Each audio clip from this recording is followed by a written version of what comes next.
Muito bem, essa é a aula 9 e nós vamos hoje tratar do texto da professora Sônia Kramer, que juntamente com os últimos dois textos que compõem aí a unidade 2, eles estão incidindo sobre prescrições curriculares oficiais, ou seja, documentos curriculares. Se nos dois anteriores, nos dois textos anteriores, nós falamos sobre resultados de análises de propostas, este texto é um texto que vai mais dar algumas pistas para a gente sobre como se pode analisar um documento curricular. O que a gente deve perguntar para esse documento para poder fazer uma análise interessante do ponto de vista das pesquisas de currículo. Então, a professora Sônia traz uma série de apontamentos muito importantes e ao final dessa aula gravada aqui, eu vou dar indicações para que os grupos possam fazer os seus roteiros para o trabalho de análise de propostas curriculares. Bom, esse é o texto, que está lá no nosso programa, propostas pedagógicas ou curriculares, subsídios para uma leitura crítica. Então, é justamente isso que nos interessa nesse texto, Quais são os subsídios que essa pesquisadora nos dá para que a gente aprenda a fazer análise de documentos curriculares? Bom, quais os objetivos dessa autora, então, no texto? Ela vai dizer que o trabalho que ela desempenha e vai descrevendo nesse artigo tem natureza teórico-prática, foi produzido com o objetivo de subsidiar a análise crítica de propostas pedagógicas para a educação, ok? Ela foi chamada inúmeras vezes para fazer esse trabalho de análise e resolve, então, dividir um pouco o que aprendeu e o que desenvolveu como caminho para essa análise. O pressuposto dela é que qualquer proposta pedagógica é a expressão de um projeto político e cultural. Isso está absolutamente ligado a toda a concepção de currículo que a gente vem estudando na disciplina. Então, um documento curricular, ele é um conjunto, ele expressa um conjunto de escolhas, ele é uma seleção dentro da cultura e essa seleção é feita segundo um determinado projeto político e cultural que uma sociedade define num certo momento.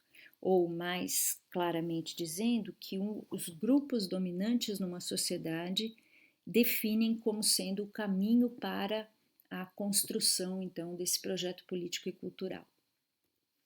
Bom, pressupostos dela nessa leitura, nesse caminho que ela nos apresenta. Que toda proposta é situada, traz consigo o lugar de onde fala e a gama de valores que a constitui. Traz também as dificuldades que enfrenta, os problemas que precisam ser superados e a direção que a orienta. Bom, isso quer dizer que quando você pega um documento curricular, ali naquele texto você tem elementos que podem te permitir reconhecer quem é que está falando, de onde está falando, quais são os valores que foram de fato os valores e os interesses que falaram mais alto na construção daquela proposta, que tipo de dificuldades foram enfrentadas. Então você tem um caminho, inclusive, de reconstituição da história de uma rede, por exemplo, que você pode fazer por meio da análise das propostas curriculares ao longo do tempo, sempre precisando situar essa proposta no contexto social e político mais amplo, para entender que interesses são esses e o que estava em jogo quando aquela proposta foi desenvolvida. Então, qual o requisito para tornar uma proposta um fato presente? Então, o que eu faço para que aquilo que está na proposta, que é um projeto político e cultural, possa se efetivar realmente, possa se tornar um currículo real, possa de fato caminhar para aquilo que foi pensado. Primeiro, você tem que ter condições materiais concretas que assegurem os processos de mudança. Mas mais do que isso, é preciso que os professores tenham acesso ao conhecimento produzido na área da educação e da cultura em geral, o que aponta para a formação inicial e continuada desses professores, para aí sim poderem repensar a prática deles, se reconstruírem como cidadãos e atuarem como sujeitos da produção de conhecimento. Então, todos esses grifos aí são meus, Na leitura eu grifei para destacar para vocês. Uma proposta, ela só consegue se efetivar se ela encontra condições para que isso de fato aconteça. E muitas vezes as propostas são colocadas com grandes pretensões e sem nenhuma garantia de condições, seja de condições estruturais, físicas, seja de formação de professores, seja de produção de conhecimentos e de materiais para o trabalho de professores e alunos, enfim, é só um documento com um conjunto de coisas que a gente diz que quer fazer, mas não garante qualquer tipo de condição para isso. Bom, aí ela começa então a nos dar critérios para orientar a leitura. Então, se eu pego um documento como o Currículo da Cidade de São Paulo, que é o documento curricular da Rede Municipal de São Paulo, e quero fazer uma leitura crítica desse documento, o que eu posso procurar saber sobre ele? Primeiro, quem produziu essa proposta. Então, você vai encontrar ali o nome de pessoas que estão envolvidas. Como que ela foi produzida? Geralmente, as propostas têm uma carta inicial que é assinada, no geral, pelo secretário ou secretária de educação daquela rede, onde ela conta um pouquinho como foi produzida, quem foi que participou, quantas rodadas de discussão. No geral, nesse pedaço do documento se fala que foi muito discutido, que todo mundo foi convidado a debater o documento, enfim. Então, quais os participantes dessa produção e em que condições a proposta foi elaborada? Isso é uma primeira coisa importante.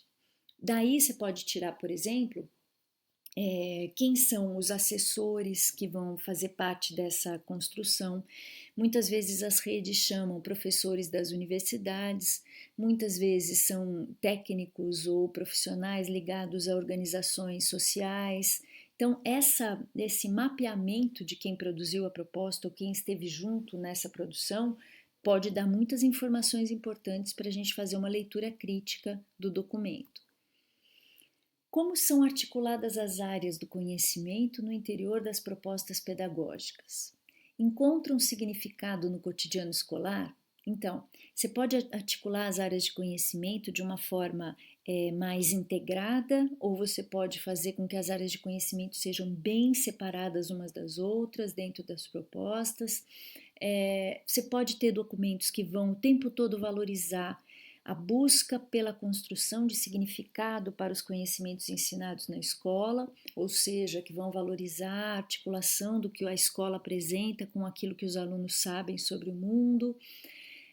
Tais conhecimentos estão de acordo com as necessidades do contexto, privilegiando aspectos sociais e culturais, ou são priorizados os chamados conteúdos escolares universais? Então, você tem propostas que vão valorizar aquilo que os sujeitos levam para dentro da escola, as suas práticas, a sua cultura, as muitas culturas que chegam à escola e vão valorizar a articulação dessas diferentes culturas com aquilo que a escola apresenta como material organizado nas disciplinas escolares.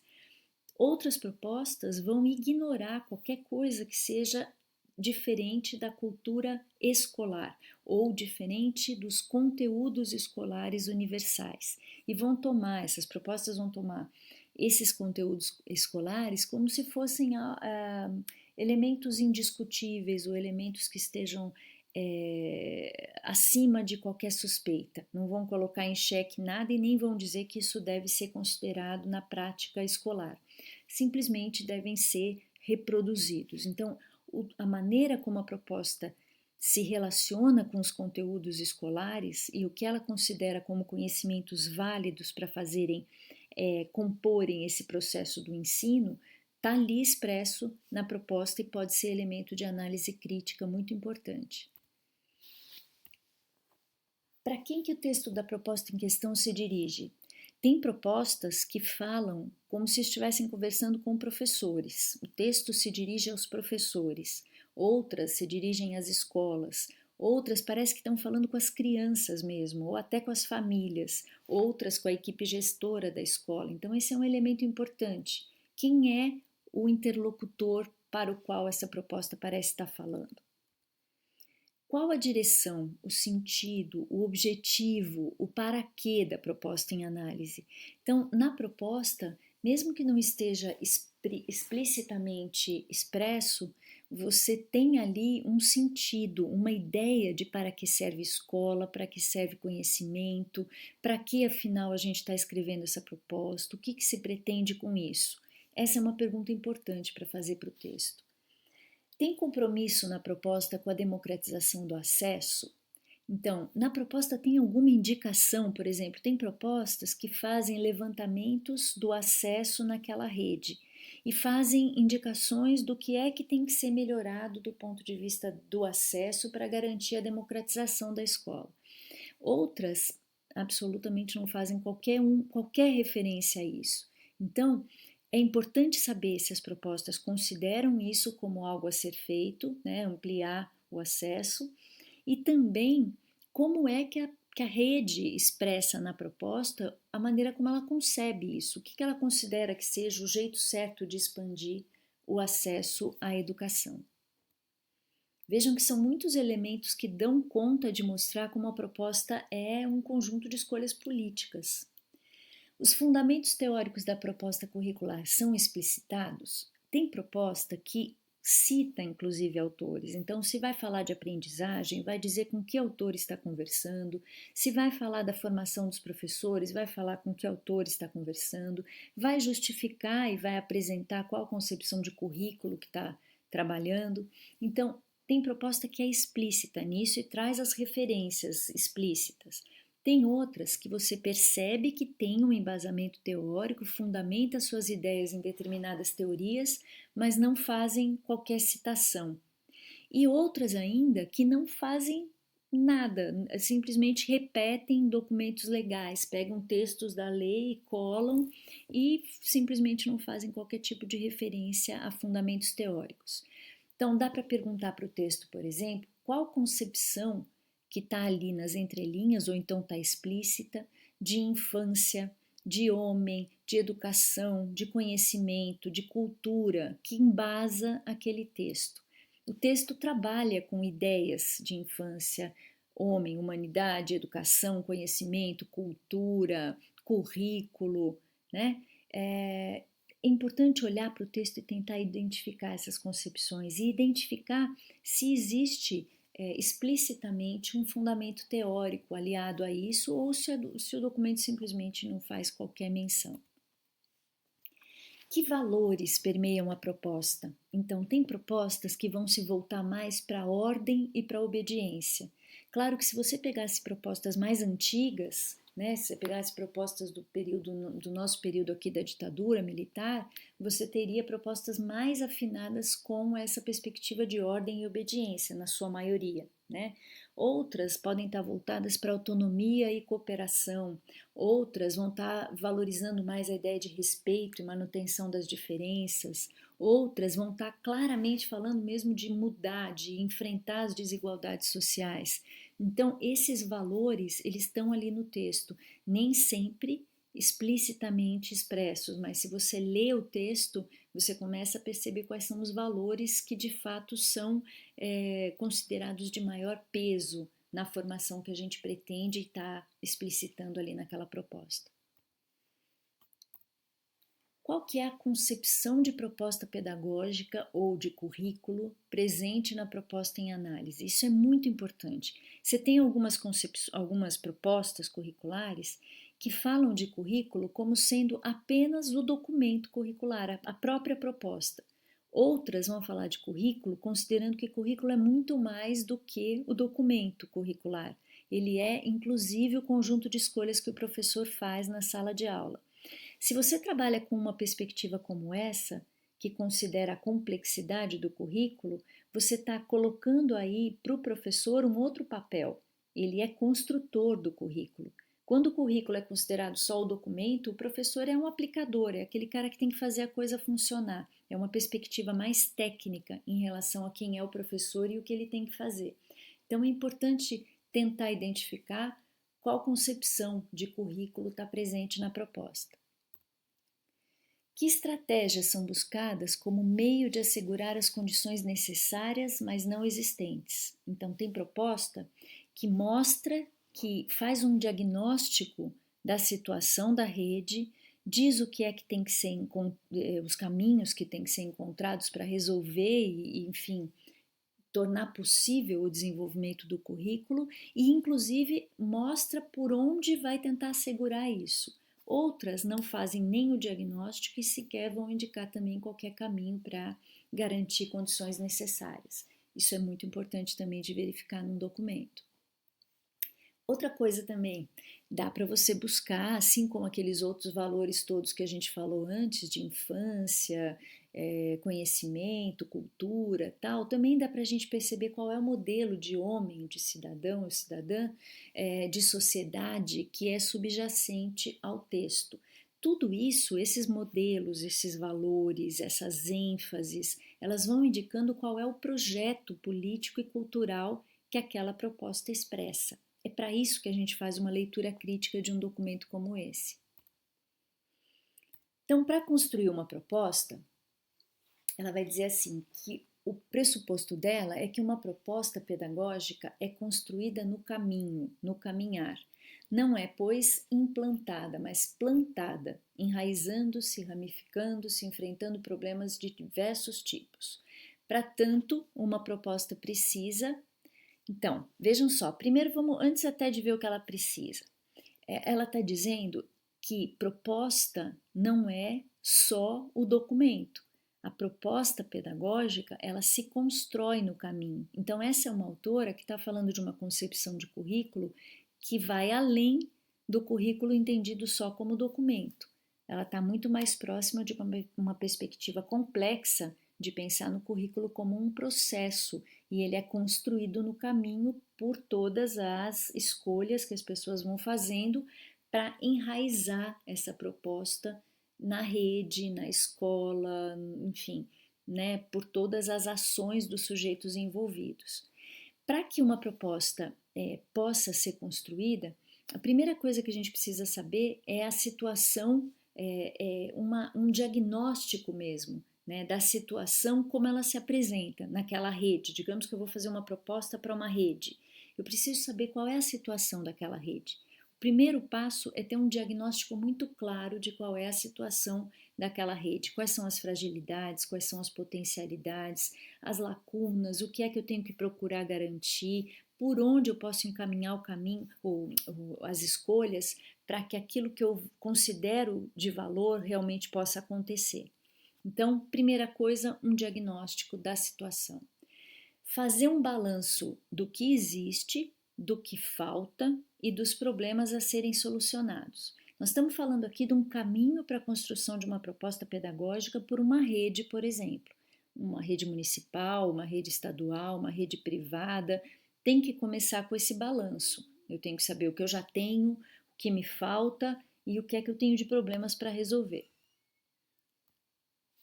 Com base na realidade que eu encontrei nesse diagnóstico todo, no balanço crítico, enfim, que eu fiz, eu tenho que então elaborar uma proposta e também elaborar as formas de colocar isso em ação. Então, é muito importante para quem constrói uma proposta ter essa clareza de que ela não está pronta, ela é um pedaço do caminho a ser caminhado, né? Então, para quem faz uma proposta, tem que estar sempre clara a necessidade de se reformular no caminho, de adaptar, de romper, manter práticas, processos, de se autoavaliar, enfim. Então, isso é uma coisa que dá para a gente ver nas propostas. Algumas delas, elas falam do que elas pretendem fazer com clareza de que elas não se bastam. Aquilo que está escrito no documento não é o que vai acontecer e nem é isso que a gente espera. Né? Ela se coloca como sendo o começo de uma conversa e que aquilo que fizer sentido para as escolas, professores e alunos é que vai de fato se desenvolver e que o importante é garantir as condições para que os sujeitos possam reformular aquilo que foi pensado, adaptar, romper, manter práticas, romper com outras, né? Enfim. Então, isso é muito importante para se verificar numa proposta. Bom, aí, gente, pensando em tudo isso, e o texto traz uma série de outras perguntas, eu coloquei algumas aqui que eu considero que são bem importantes, podem nos dar informações centrais para fazer uma análise crítica de uma proposta. Agora vocês têm um trabalho de análise de propostas curriculares. Onde é que vocês vão procurar propostas curriculares? Vocês podem procurar em sites de secretarias de educação municipais ou estaduais do país inteiro, em qualquer nível de escolarização. Vocês podem pegar educação infantil, o ensino fundamental 1 ou 2, o ensino médio, EJA. Eu acho que pode ser interessante, se vocês assim acharem, trabalhar com o mesmo nível de escolarização que vocês estão atuando no estágio, porque acho que talvez até pudessem trabalhar com a mesma rede, e aí isso vai casando os trabalhos, né? Mas se também quiserem experimentar pegar uma proposta de outro estado, outro município mais distante, enfim, e tentar entender como é que as coisas funcionam longe daqui, longe da gente, pode ser bem interessante. Bom, tem algumas coisas que todos os roteiros têm que trazer de informação. Primeiro, a data de produção é muito importante porque nos ajuda a situar, quando a gente faz uma análise crítica, qual é o cenário político em que aquela proposta foi desenvolvida. Quem é autor ou quais são os autores, isso tem no documento, sempre está expresso. Processo de elaboração, eu comentei antes, no começo dessa apresentação, que geralmente vem uma carta do secretário falando como foi produzido. Às vezes não é na carta, mas é na introdução do documento. Então, qual foi o processo, quem participou, quanto tempo levou, essas informações podem e geralmente estão presentes na proposta. Qual é o objetivo assumido para a proposta? Então, o que a gente encontra ali que a secretaria está dizendo que pretende com aquela proposta? Outra coisa importante, papel atribuído ao professor e ao aluno no processo educativo. Então, qual a concepção de professor e concepção de aluno que está presente na proposta? Como é que se organiza o ensino naquela rede e, portanto, está expresso na proposta? Se organiza o ensino por séries ou anos ou se organiza por ciclos? Isso dá para a gente perceber com facilidade no documento. Outra coisa é como é que se organiza o currículo. É em áreas, então áreas de conhecimento, ou por disciplinas, ou por eixos ou blocos temáticos, ou até outra forma de organização. Então essa é uma outra informação que todos os roteiros têm que trazer. Fora isso, eu quero que vocês escolham mais 4 questões que a Sônia Kramer aponta no texto dela. Podem ser quaisquer das questões, que não sejam essas que eu estou pedindo nesses itens comuns, tá? Então, outras coisas, para além disso que está no rol de itens comuns. Escolham outras 4 para complementar o roteiro de análise dos documentos. Então, o que é que vocês têm que fazer no trabalho que vão me entregar? Me dizer qual é o documento, de que estado é, de que município é, enfim, trazer todas as informações comuns sobre a proposta e mais 4 questões que vocês escolhem do texto da Sônia Kramer e complementam esse roteiro com essas 4 informações. É só isso, é um trabalho escrito a ser entregue em um arquivo Word mesmo, enfim, não precisa apresentação nenhuma, é só este o trabalho. Vocês podem, se quiserem, escolher as propostas e, se quiserem me mandar para dar uma olhada, ver se é interessante a escolha que vocês fizeram, enfim, eu posso dar uma olhada para vocês. Se não, se acharem que é legal, que tem coisas que interessam para vocês, pode tocar o barco e fazer o trabalho, tá bom? Nós não temos aula na semana que vem, porque ficou reservado esse tempo sem leitura, sem aula, para vocês fazerem essa análise. Então, eu sugiro que vocês aproveitem esse tempo e já façam esse trabalho e já fiquem livres desse primeiro, e aí depois ficam os outros 2 e aproveitam o tempo, né, sem leituras novas na semana que vem, tá bem? Qualquer coisa, na semana que vem eu posso atender os grupos que quiserem conversar sobre esse trabalho nos horários de aulas das 2 turmas, tá? Então, bom trabalho para vocês e a gente se fala logo mais. Abraços!